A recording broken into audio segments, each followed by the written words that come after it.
Right, well, you're with me. I'm Nana Akua. This is GB News. Welcome. If you've just tuned in, why now? You should have come in at 3 o'clock when the show starts.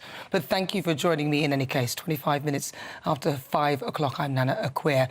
Now, it's time for this week's interview, and I'm joined by the chairman of Migration Watch UK, Alp Mehmet. Now, in a scathing criticism, he's branded the Labour government's migration policy as useful as a bikini at the North Pole, saying getting rid of the Rwanda scheme will only encourage traffickers and migrants. I'm pleased to say Alp Mehmet joins me right now. Alp, welcome. Good to be here, especially with you, Nana. In fact, it's even worse than a bikini on the North Pole. It's a bikini on the North Pole in January when there's no sun. Well, look, we hear them saying lots of words. I'm not seeing any actions at all.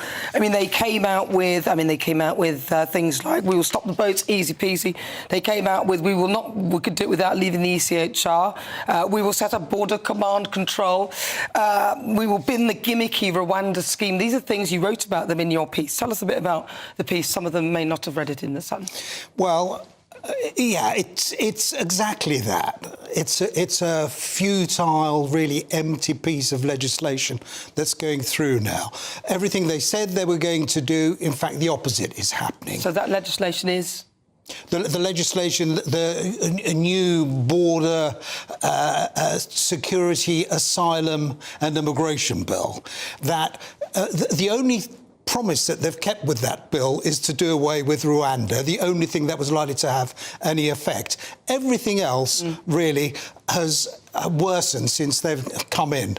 The queues, the backlog has gone up, the number of people in hotels has gone up, the number of people crossing the channel is at a record high, and if it continues at this rate, we're probably looking at around 60 to 65,000 crossing by the end of the year. And that's only those that we know about who are crossing the channel. There are a lot more who are coming in illegally.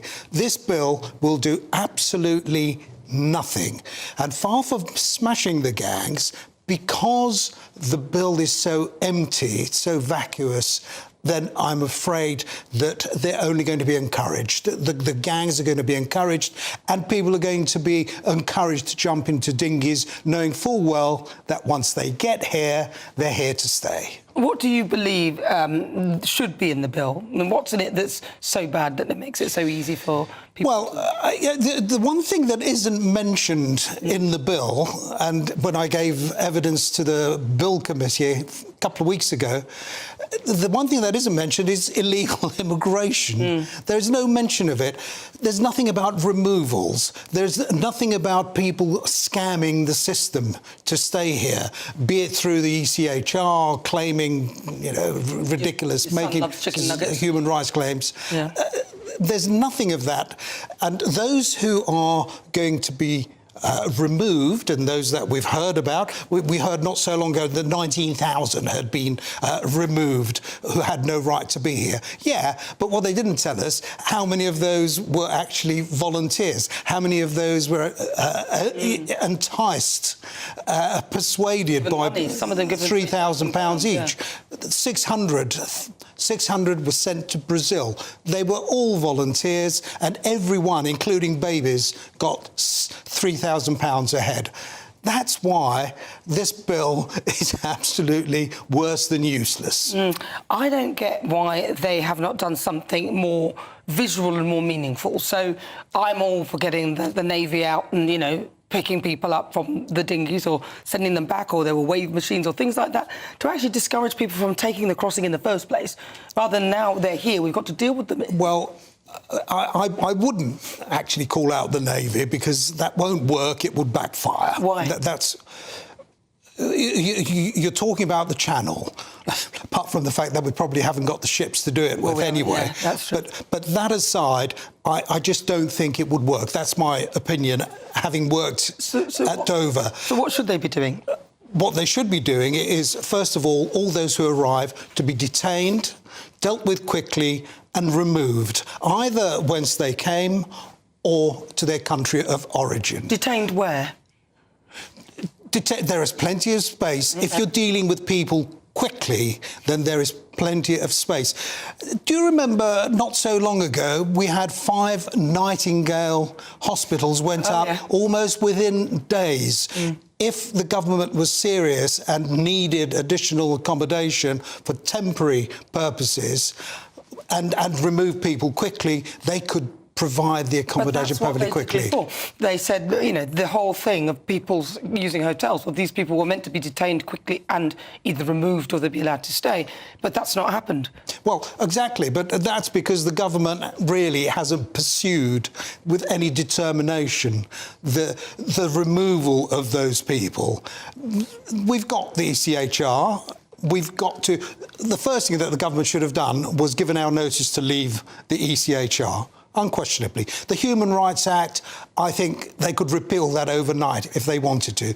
Without those avenues for people to claim asylum, to challenge removal, then it would be a lot easier. And there are plenty of countries, safe countries. Look at Maloney in Italy, removed to Albania. I'm sure we could find countries prepared to take people, and in the long run, even if we pay in the first instance, it will actually be cheaper. Well, you would think that they want to do that, but there doesn't seem to be the will to want to do it. No, I don't understand why they don't want to, why they don't want to talk about it.